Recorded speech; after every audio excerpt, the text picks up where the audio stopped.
வணக்கம் நண்பர்களே, நான் தளவாய் மாடசாமி ஃப்ரம் தென்காசி. நான் ஒன்று சொல்லட்டுமா? சுதந்திரம் எனது பிறப்புரிமை, அதை அடைந்தே தீருவேன். சொன்னது யாருன்னு கேட்டால் எல்லாருக்கும் தெரியும் நிச்சயமா. பாலகங்காதர திலக். அந்த திலக் 1856 வருஷம் இப்போ மகாராஷ்டிரா மாநிலத்தில் பிறந்திருக்காரு. தன்னுடைய 10வது வயதில் தன்னுடைய தந்தையை இழந்துட்டாரு. ஆனால் கூட தன்னுடைய கல்வித்தரத்தால் நல்லபடியாக படித்து ஒரு கல்லூரி படிப்பை முடிச்சிருக்காரு. அந்த காலகட்டம் 1877 வருஷம் கல்லூரி படிப்பு முடிச்சுட்டு வந்ததுக்கு பிறகு இவர் ஏற்கனவே ஒரு கணித ஆசிரியரும் கூட. அதுக்கப்புறமா கொஞ்சம் கொஞ்சமாக அரசியல் நிகழ்வுகள் எல்லாம் ஈடுபட தொடங்குறாரு. 1885 இந்திய தேசிய காங்கிரஸ் தொடங்கப்பட்டப்போ அதிலெல்லாம் சேர்ந்து ஒர்க் பண்ணிக்கிட்டே இருக்கிறார். அதெல்லாம் நமக்கு வரலாற்று ரீதியாக தெரிஞ்ச விஷயம்தான். ஒரு ரிப்போர்ட்டர் கேட்குறாரு, நீங்கள் சுதந்திரம் அடைஞ்சதுக்கு அப்புறமா நீங்கள் என்ன மாதிரி பொசிஷனில் இருப்பீங்க அப்படின்னு சொல்லி திலகரை கேட்குறாரு. நீங்கள் ஒருவேளை பிரசிடெண்ட் ஆகலாம், இல்லைனா இந்தியாவுக்கு பிரைம் மினிஸ்டர் ஆகலாம்.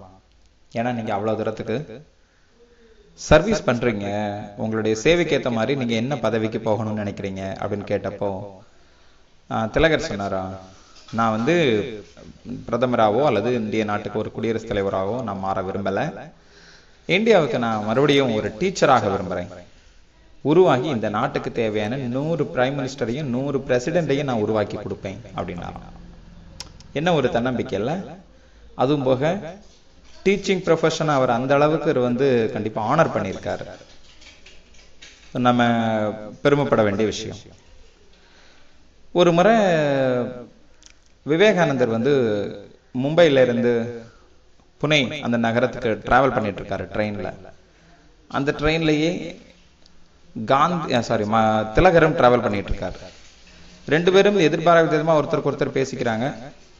ஒருத்தர் நட்பு பிடிச்சு போச்சு. நீங்க வாங்க, எங்க வீட்டுக்கு விருந்தினராக இருந்துட்டு போகலாம் அப்படின்னு விவேகானந்தரை கூப்பிடுறாரு திலகர். விவேகானந்தரும் போய் அதை மறுக்காம 10 நாள் அந்த நட்பினுடைய அடையாளமா அவருடைய வீட்டில் உட்காந்து அந்த கலாச்சாரங்கள் எல்லாத்தையும் பார்த்துட்டு தெரிஞ்சுட்டு போறாரு.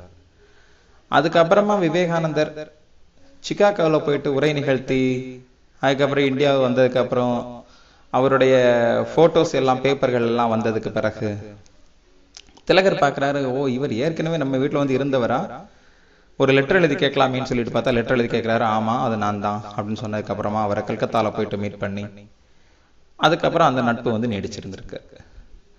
புகழ் வந்ததுக்கு அப்புறம் ஒருத்தர் கிட்ட நட்பு வைக்கணும்னு நினைச்சது வேற, வைக்கிறது அந்த அந்த நினைப்பு இருக்கிறது வேற. ஆனா இவன் ஒரு மனிதன், இவனுடைய குணநலன் எனக்கு பிடிச்சிருக்கு, இவன் என்ன புகழை அடைவான் அப்படிங்கிறதெல்லாம் நமக்கு இப்போதைக்கு ஒரு பொருட்டு இல்லை. ஒரு நல்ல நட்பு மலர்கிறது அப்படின்றத ட்ரெயின்ல எனக்கும் அந்த மாதிரி நிறைய நிகழ்வுகள் இருந்திருக்கு. எனக்கும் ஒரு ஐயா ஒருத்தர் நான் பிஎட் படிக்கிறதுக்காக போயிட்டு இருக்கிறப்போ அவரும் நானும் ட்ரெயின்ல மீட் பண்ணிக்கிட்டோம். எங்க நட்புக்கு நாங்க ரயில் ஸ்நேகம் அப்படின்னு பேர் வச்சிருக்கோம். இன்னைக்கும் ஒருத்தருக்கு ஒருத்தர் ஃபோன் பண்ணோம்னு சொன்னா அவர் ஃபோன் பண்ணாலும் தம்பி நான் ரயில் ஸ்நேகம் நம்ம அப்படிம்பாரு. நானும் ஃபோன் பண்ணா கூட ஐயா நம்ம ரயில் ஸ்நேகம் பேசுறேன் அப்படின்னா போதும். ஒருத்தருக்கு ஒருத்தர் பேரை பரிமாறிக்க வேண்டிய அவசியம் இல்லை. எங்க நட்புக்கும் அப்படி ஒரு பேர் வச்சிருக்கோம். எனிவே புகழ் வருவதற்கு முன்பதாகவே ஒருவரோடு எப்படி பழக வேண்டும் என்பதற்கு திலகர் ஒரு நல்ல பண்பாளன். சரி, அது மட்டும் இல்லை, சுதேசி இயக்கம் 1905 வங்க பிரிவினைக்கு பிறகு சுதேசி இயக்கம் தொடங்கி வைத்தவர் கூட அவர்தான். நம்ம அந்நிய துணிகள் எல்லாத்தையும் பகிஷ்கரிக்கணும், அது எல்லாத்தையும் அவமதிக்கணும், நம்ம நாட்டு துணியை வாங்கணும், இது ஆங்கிலேயர்களை விரட்டுறதுக்கான ஒரு வழி அப்படின்றத சொன்னவர் அவர் தான். தன்னுடைய நண்பர்கள் அவருமா சேர்ந்து ஒரு கல்வி நிலையத்தை தொடங்கியிருக்காங்க. அதாவது வெறுமனே போராட்டம் அரசியல் அப்படின்றதெல்லாம் போகாம இந்திய மக்களுக்கு முதல்ல கல்வி கொடுப்போமே அப்படின்னு சொல்லி மும்பை பகுதியில் தன்னுடைய ஊர் பகுதியிலேயே ஒரு கல்வி நிறுவனத்தெல்லாம் அவர் தொடங்கியிருக்காரு. அதில் அவரே டீச்சராக ஒர்க் பண்ணியிருக்காரு. அதுபோக தன்னுடைய மக்களுக்கு அரசியல் நிகழ்வு தெரியணும் அப்படிங்கிறதுக்காக கேசரி மராத்தா இந்த பத்திரிகைகளை நடத்தியிருக்காரு. இதன் மூலமா ஆங்கிலேயர்களுக்கு தங்கள் மக்களினுடைய என்னென்ன தேவைகள் அப்படிங்கிறத வந்து தெரிவிச்சிருந்திருக்கார். அதாவது இது எல்லாமே ஒன் சைடு. திலகர் அப்படின்னு சொல்லி பார்த்தா அவர்கிட்ட நமக்கு பிடிக்காத சம்பவங்கள். அவர் ஒரு மதப்பற்றாளர். நீ விநாயகர் சதுர்த்திக்கு முக்கியத்துவம் கொடுத்து அதன் மூலமா இந்தியர்களை ஒருமைப்படுத்த முடியும்னு நினைச்சிருந்திருக்கார். அது நீங்க வந்து உங்களுடைய செயல்பாடுகளாலே நினைச்சிருந்தா மதம் அங்க வந்து வந்திருக்க வேண்டிய அவசியம் இல்லை. அதுக்கப்புறமா அவர் வந்து கணபதி உற்சவம் அந்த விஷயத்துக்கும் வந்து முக்கியத்துவம் கொடுத்திருந்திருக்கிறார். அதுபோக அவர் வந்து ஒரு RSS பற்றாளர். அதுக்கு மட்டும் இல்லாம குழந்தை திருமணத்தை ஒழிச்சிருவோமா அப்படின்னு சொல்லி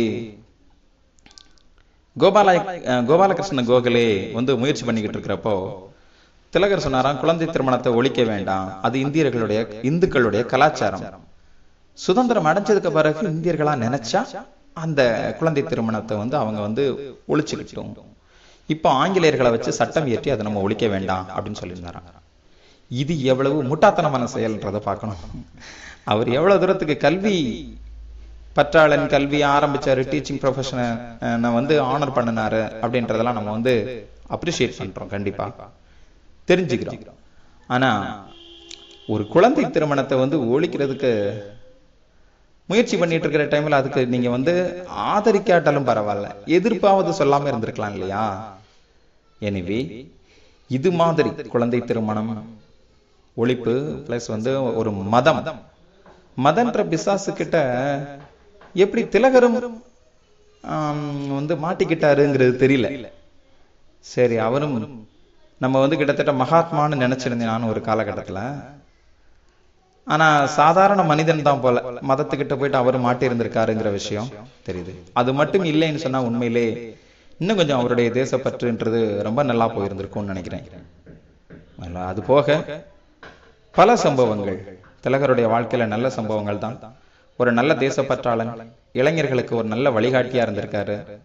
ஹோம் ரூல் இயக்கத்தை தொடங்கினதோட மட்டும் இல்லாம இந்தியா சுதந்திரம் அடைகிறதுக்கு முன்னதாகவே 1920வது வருஷத்திலேயே அவர் வந்து இறந்து போனார். எனிவே நம்ம என்ன சொல்றோம்னா,